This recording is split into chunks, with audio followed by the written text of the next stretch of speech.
یہ بنا رہا ہوں کہ سپریم قرآن سنت و آل محمد. یہ دیوس ہے، یہ بے غیرت ہے، یہ توحید کی غیرت سے محروم ہے. ایک بھانڈ گنجر اور کتی کا بچہ ناصر مدنی.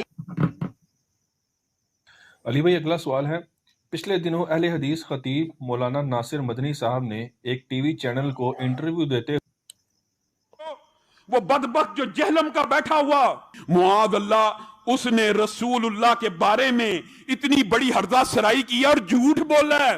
اس نے کہا ہے کہ یہودی کہتے تھے کہ رسول اللہ صلی اللہ علیہ وسلم معاذ اللہ ثم معاذ اللہ، ہم یہ لفظ نہیں کہہ سکتے، کل کے چھوکرے ہیں معاذ اللہ. دنیا میں آنے والے ہر پیغمبر کے ساتھ اس کی قوم نے جو پہلا اعتراض کیا بنیادی وہ یہی تھا کہ ہمارے باپ دادا پاگل تھے، انہوں نے کیا داڑیاں دھوپ میں سفید کی تھی؟ کیا ان کو کچھ پتہ نہیں تھا؟ یہ کل کا چھوکرا آ کر ہمیں یہ سمجھانے لگا ہے دین، یہ کل کا چھوکرا آ کر ہمیں یہ سمجھانے لگا ہے دین، یہ کل کا چھوکرا آ کر ہمیں یہ سمجھانے لگا ہے دین. یہ ضد تو علماء یہود میں آئی ہے تو انہوں نے نبی کے سامنے ہوتے ہوئے ان کو ماننے سے انکار کر دیا. سراجو نہیں سراجو اینج ہاتھ بن کے کھلوتا ہے تو مصطفیٰ جان رحمت پہ لاکھوں سلام. میں کیا ہوں شرک نہیں ہویا؟ علی بھائی اگلا سوال ہے، مولانا خادم حسین رضوی صاحب کی وفات. بسم اللہ الرحمن الرحیم. السلام علیکم دوستو، ہم آپ کو تصویر کا دوسرا رخ دکھا رہے ہیں کہ انجینئر مرزا صاحب اپنے ماننے والوں کو دھوکہ دیتے ہیں کہ جناب میرے آدھے کلپس کاٹ کے دھوکہ دیتے ہیں. میں نے آپ کو 3 کلپس دکھائے مرزا صاحب نے اپنے چینل پہ اپلوڈ کی ہیں، اور ایک عالم صاحب کہہ رہے ہیں کہ ناصر مدنی بھنڈ ہے، گالی دے رہے ہیں، اور دوسرا کہہ رہے ہیں کہ جناب یہ سراجو. تو مرزا صاحب آپ اپنے ماننے والوں کو یہ سکھاتے ہیں کہ پورے کلپس دکھائے جائیں، آپ نے یہ آدھے کلپس کیوں دکھائے ہیں؟ مرزا صاحب اس کے ماننے والے کہیں کہ جناب بات مکمل ہو چکی ہے. انہوں نے کہا جی یہ ناصر مدنی بھنڈ ہے. اور ایک مولانا صاحب نے کہا کہ جناب آپ علیہ السلام کل کے چھوکرے ہیں. ایک نے کہا کہ سراجو جو خادم حسین رضوی صاحب کی قبر پر آیا تو یہ شرک نہیں ہوا. جملہ مکمل ہے. یہی تو ہم کہہ رہے ہیں کئی سالوں سے کہ آپ کی ویڈیوز میں اس طرح کی گستاخیاں ہیں. ہم دوستوں کو دکھاتے ہیں، کہتے نہیں جناب ہمارے کلپس کاٹتے ہیں. یہ تو پھر آپ بھی کر رہے ہیں. آپ یہ جواب دیتے نہیں جملہ مکمل ہے. ہم بھی کہتے ہیں جناب جملہ مکمل ہے. دوستو آپ دیکھیے کہ اپنے آپ کو یہ کافر کہہ رہا ہے، بنا رہا ہے. ہم کوئی فتویٰ نہیں لگا رہے، اور یہ اپنے آپ کو جہنمی بناتا ہے، اپنے آپ کو منافق بناتا ہے، اپنے آپ کو کافر بناتا ہے. اس کی ویڈیوز ہی سے آپ دیکھیں کس طرح اپنا یہ چہرہ کالا کرتا ہے. جو ہمیں کافر کہہ رہا ہے پھر ہم حق رکھتے ہیں کہ ہم اسے کافر کہیں. اور میں نے کئی دفعہ یہ جو ہمیں کافر کہہ رہا ہے ہم حق رکھتے ہیں کہ ہم اسے کافر کہیں. یعنی جو مرزا صاحب کو کافر کہے، مرزا صاحب یہ حق رکھتے ہیں کہ اسے وہ کافر کہیں. لیکن آگے آپ دیکھیے گا کہ کہے گا کہ نہیں صحابہ کرام علیہ رضوان کو اگر کوئی کافر کہتا ہے تو ہم اسے کافر نہیں کہیں گے.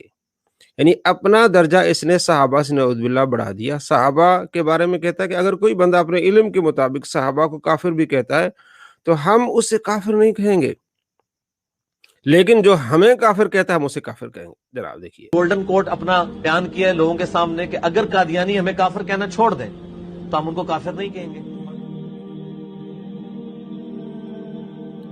ہاں جی، آج کی ڈیٹ میں بھی اگر کوئی کسی صحابی کو اپنے علم کی بنیاد پہ کافر بھی ڈکلیئر کر دے، وہ یہ سمجھے کہ میرے نزدیک وہ کافر تھا، تو اس سے یہ نہیں ہوگا کہ ہم اس کی تکفیر کریں گے.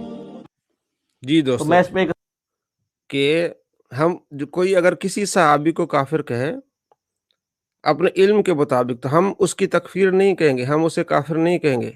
اور اپنے بارے میں یہ کہا کہ ہم حق رکھتے ہیں کہ اگر کوئی ہمیں کافر کہے تو ہم اسے کافر کہیں. تو یہ کس طرح کی دوگلی پالیسی ہے؟ وہ صحابہ کرام علیہ رضوان جن کا ذکر قرآن پاک میں آیا، اللہ نے ان کی تعریف بیان کی، انہیں ایک بندہ کافر کہتا ہے. جن کی صحابیت قرآن سے ثابت ہے انہیں ایک بندہ کافر کہتے ہیں، آپ کہتے ہیں نہیں ہم اس کی تکفیر نہیں کریں گے. ہاں مجھے مرزا صاحب کہتا ہے جو مجھے اگر کوئی کافر کہے تو میں حق رکھتا ہوں کہ میں اسے کافر کہوں. یہ کیسی مطلب ایک منطق ہے، اور صحابہ سے کس طرح بغض ہے. آگے دیکھیے مزید.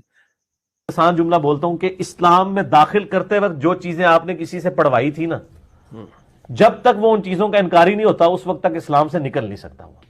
آپ جب کسی کو مسلمان کرتے ہیں تو کیا آپ اس کو کیا یہ پڑھاتے ہیں لا الہ الا اللہ محمد رسول اللہ ابو بکر ولی اللہ؟ تو اب حضرت ابو بکر کا انکار کرنے سے وہ اسلام سے نہیں نکلے گا۔ جی دوستو، آپ نے دیکھا ابو بکر کا انکار کرنے والا اسلام سے نہیں نکلے گا، حالانکہ حضرت ابو بکر صدیق رضی اللہ تعالیٰ عنہ کی صحابیت قرآن سے ثابت ہے۔ سورہ توبہ آیت نمبر 40 سے اذ اعوذ باللہ من الشیطان الرجیم بسم اللہ الرحمن الرحیم اذ یقول لصاحبہ لا تحزن ان اللہ معنا۔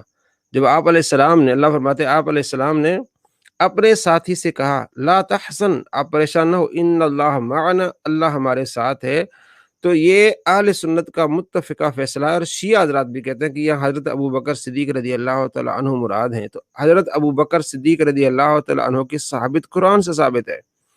اگر کوئی حضرت ابو بکر صدیق رضی اللہ تعالیٰ عنہ کی صحابت کا انکار کرے گا، گویا اس نے قرآن پاک کی ایک آیت کا انکار کیا، اور قرآن پاک کی ایک آیت کا انکار کرنے والا بھی کافر ہے۔ یہ کہتا ہے ہم جب کسی کو کلمہ پڑھاتے تو ہم یہ تو تھوڑی کہتے ابو بکر ولی اللہ۔ بھائی جب آپ کلمہ پڑھاتے تو آپ یہ تو نہیں کہتے موسیٰ کلیم اللہ، ابراہیم خلیل اللہ، عیسیٰ روح اللہ، یہ تو نہیں کہتے۔ لیکن اگر کسی نے بھی کسی ایک نبی کا بھی انکار کیا وہ کافر ہوگا۔ اسی طرح جب آپ کلمہ پڑھاتے ہیں تو یہ تو نہیں کہتے 5 نمازیں ہیں، روزے بھی فرض ہیں، حج بھی فرض ہے۔ بھائی جب کلمہ پڑھے گا، مسلمان ہوگا، پھر اسے بتایا جائے گا کہ آپ نے قرآن پاک کو پڑھنا ہے، قرآن پاک پر عمل کرنا ہے، جو احکام اس کو ماننا ہے۔ یہ کیسی منطق ہے جناب؟ صحابی کو اگر نہیں مانے گا تو وہ کافر نہیں ہوگا۔ قرآن پاک میں اس صحابی کا ذکر ہے۔ اب آگے دیکھیے، اس نے یہ کہا کہ حضرت ابو بکر صدیق رضی اللہ تعالیٰ عنہ کے انکاری کافر نہیں۔ اب قرآن پاک پڑھ کے کہے گا کہ ہاں جس نے حضرت ابو بکر صدیق رضی اللہ تعالیٰ عنہ کا انکار کیا وہ کافر ہے۔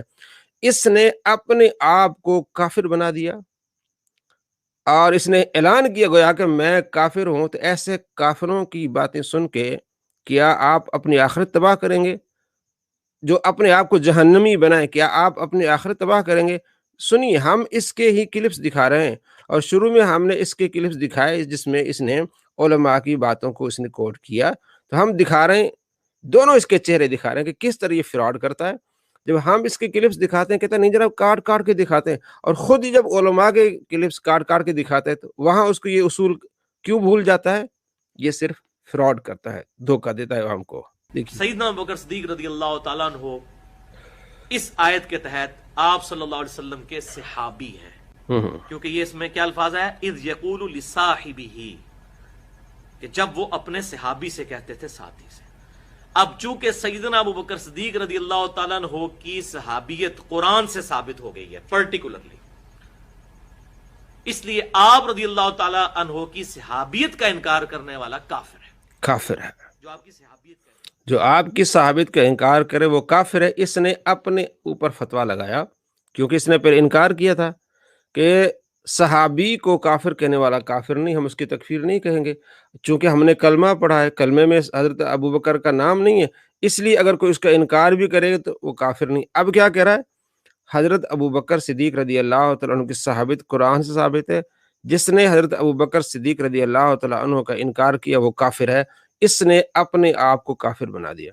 ہم نے اس سے پہلے ویڈیوز بنائی جس میں یہ اپنے آپ کو دوزخی بناتا ہے، اپنے آپ کو منافق بناتا ہے، اپنے آپ کو اللہ کے ولیوں کا دشمن بناتا ہے، اور وہ بندہ جو اعلان جنگ کرے اللہ تبارک و تعالیٰ سے وہ کبھی کامیاب نہیں ہو سکتا۔ دوستو اپنا ایمان بچائیے، ایسے فراڈیوں سے، ایسے دھوکے بازوں سے، ایسے جاہلوں سے اپنے ایمان کی حفاظت کیجیے، اپنی آخرت کی فکر کیجیے، کہیں اپنی آخرت کو برباد نہ کریں۔